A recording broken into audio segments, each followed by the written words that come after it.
Hi everyone, I'm Alice, as I'm sure that Maria has already told you, and I'm just basically doing up a short video just to summarise kind of what Jodie and Maria will be talking about to you today, or what they've already spoken about. I'm not sure when they're going to be showing my video, but basically I've been working in the health and fitness industry now for about 10 years. And I guess my main background is sports science and nutrition at university for about 8 years. And I mean, through that period of time, and then working with people in terms of diets and training and getting people ready for competitions and shows, I've come across a lot of different methods out there, a lot of different diets, researched things on, and trial and error on myself, on clients. There's a lot of misleading information out there. And I guess the big point that I'm trying to, get you to take home today from the girls doing this seminar is that number one, you've really got to go back to science and look at energy in, energy out. For weight loss, that is your number one starting point. If you're not tracking what you're currently having and you have no idea what sort of intake you're already getting in your body, how are you going to be able to determine how much you need for a deficit or how much you need for weight loss? So a good idea is to get like a MyFitnessPal or an app and start there and just track what you're having normally. Don't make any changes because then it won't be realistic of where you're at. So say you're consuming 2,500 calories and you're maintaining your weight at that, and you're overweight for where you want to be, and say you want to drop 5 kilos, then all you need to do is drop down to a deficit of like 2,200 to start, 2,300, somewhere around there. You don't need to drop to 1,200 calories to start because that's just going to plummet your metabolism straight away. If you're making a deficit, it needs to be small and over time. So whether that be chipping away 100 calories per week or just taking calories down when you hit plateaus. And then you've also got to factor in the sense that you can't just keep cutting calories every single week. Because imagine if you started at say 2,000 and you keep pulling down 100 calories every week, and after 10 weeks, where's that leave you? At 1,000 calories, which is very low, especially if you're an active person. So basically, in terms of weight loss, the more you cut down and down and down and increase your exercise more and more and more, you will suppress your metabolism. You'll also suppress your appetite, you'll suppress certain hormones in your body. There'll be a lot of stuff going on that's really negative. You'll start to feel tired, moody, cranky, and everyone again will feel like this at different levels of calories and exercise as well. So what I'm basically trying to say is it's okay to diet. Everyone's going to diet. Everyone has goals. I'm currently getting ready for a show at the moment and my calories are down a bit, but it's all about how you do it in a healthy way. So the healthiest way is to not just focus on calories, but also focus on macronutrients. Calories are a great place to start if you don't know a lot. Focus on that and set yourself a target.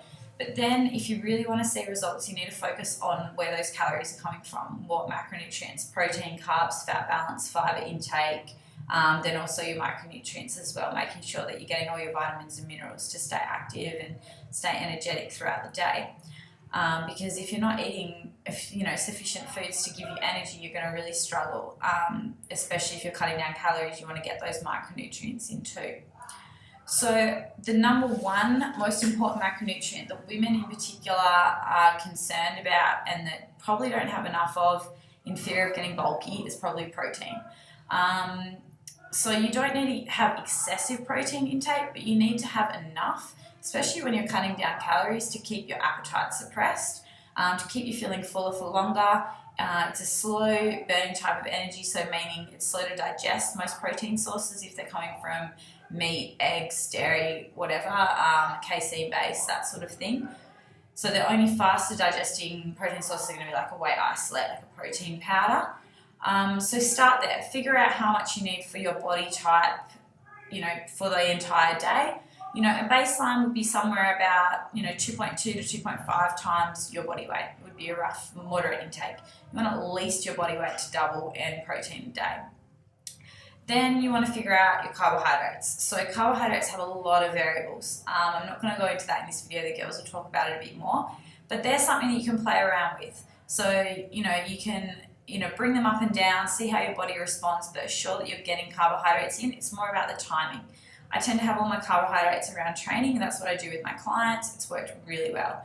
So basically what that means, you have most of your carbs pre-post workout, or the times of the day that you're more active. So if you don't exercise, I would then just balance your carbohydrates out across the day. So nice even portions so you get no massive insulin spikes. So that means you're not going to have massive cravings, energy crashes, any of that sort of stuff as well.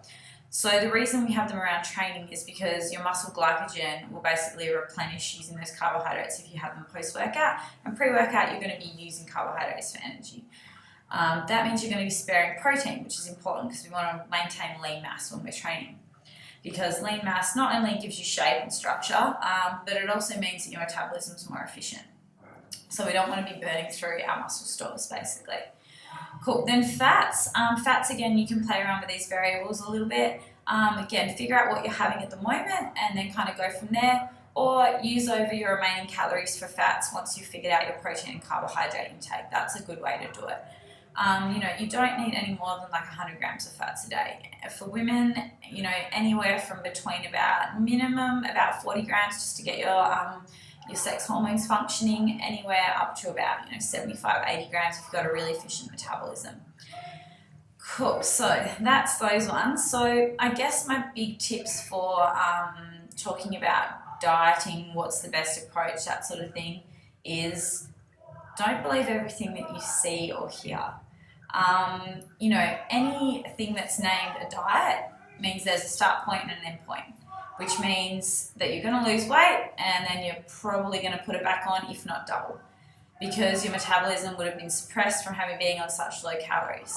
So the key here is to get a lifestyle approach and basically focus on your own individual goals and don't expect results overnight. It takes time, especially if you're going to do it in a healthy way and keep the weight off longer term, which is the ultimate goal. So what I mean by that is, slowly reducing your calories. If you find that you're hitting sticking points and your weight's plateauing and you keep dropping calories and it's still staying the same, stop. That's a sign that your metabolism's slowed down. So what I would do there is have a period of about 3 to 4 weeks where you're actually increasing calories. Or even maybe a refeed once a week where it's a structured meal where you're eating, in a surplus rather than a deficit. So you're eating more calories than what you'd be dieting on. That'll give your metabolism a bit of a kick back up again, and then you can go back to those calories and you'll find you'll probably drop down. So refeeds, carb cycling, those sort of things are great methods for fat loss that I believe in. I don't believe in cutting carbohydrates out completely because, again, when you eat them again, you're just going to put weight back on. And then also anything like paleo diets. I get asked this a lot. They're not bad, but they tend to be a lot of fats. Same with raw food diets, it's heavy fats. So unless you're actually following overall calories, you're not going to get results on those type of programs. So at the end of the day, whatever diet you're on or whatever food groups you're cutting out, just monitor the overall intake. That's the most important thing. You need to figure out what energy is coming into your body, what energy is coming out. It's just science.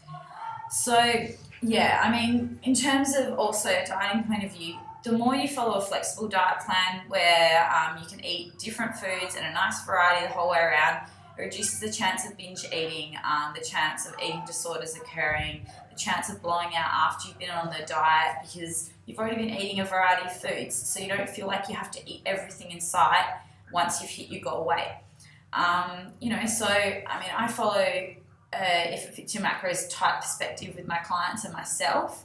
I still like to choose whole foods because I find them more filling and satisfying, but I also know that if I want to have a Pop-Tart or if I want to have a piece of chocolate occasionally, I can fit it in and not be too stressed about it and not beat myself up about it, knowing that I fit it in with my daily allowance. It just means I've got to pull those calories from somewhere else, which means the other portions of food will be a little bit smaller that day, so I might not be as full. So choose foods that are filling, foods that you enjoy. You don't want to be on some diet where you're eating fish and broccoli and you're hating it. You want to enjoy your food, You don't want to feel like it's an effort every day to get meals in. I guess they're the big take-home messages I like to say. And then also, on the fact of competition, there's a lot of poor coaches out there, and I'm not going to go and bag anyone out. There's also a lot of amazing coaches. So if you are looking at competing, make sure you do research. If someone drops your calories, like half of what you're having at the start of a prep, run the other way. Like, they don't know what they're doing. If someone puts you on cardio, steady state hours or fasted cardio, anything like that straight away at the start of a prep, again, they don't know what they're doing. They're not looking after your health. So your health has to be number one. As much as we all want to look shredded and hot in summer, in a bikini, down on the beach, your health has to override that to a certain extent. You can still reach your goals. They may just take a little bit longer than what you want to achieve, but then you've got to think about the bigger picture, the sense that you're going to keep that weight off longer term, which is what we all ultimately want. So choose a safe, healthy approach. Don't do extremes. Do your research. If you need advice, ask for it. If you're hitting plateaus, ask a professional to help you. Every single body is different. Everyone has different hormones. Everyone has different genetic structure. Everyone has different energy intakes and outputs. So there's so many variables you need to consider when you're going on, a diet or nutritional change. There's never going to be one generic plan that is going to suit every single person. And that's why I don't personally write generic plans for people. Every single client has an individualized approach because no two people are the same. So you should never be on the same diet plan. It'd be like putting a different fuel into a different type of car, putting diesel in an unleaded. It just doesn't work, okay? You need to have the right fuel for your body and the right amount of macronutrients and everything to balance out. So, and another point is try not to get too obsessed with it. If you're following a macro plan and you go over 5 or 10 grams on one day, it doesn't mean that you need to really cut your calories down the next day or beat yourself up about it. As long as over the course of a week you're consistent, you're going to get results. So I always say to my clients, 80-20 rule, if you can get like 80% of your compliancy for an entire week, that in my book is 100%. That's them doing really, really well because no one's going to be spot on every single day of the week. So yeah, I hope that you've taken a little bit away from this video, also what the girls have said. And yeah, if you'd like to inquire about any coaching, I'm a little bit flat out at the moment, but I'm taking on some online clients who I work with, a lot of people up north and at mine sites. Then feel free to email me. It's alice@thebodyconsultants.com.au. I also do Skype consults. So yeah, if you would like me to assist you. Otherwise, I've got some other great trainers that I'd also recommend helping you out. But yeah, love to hear from you, and I really hope this video has helped.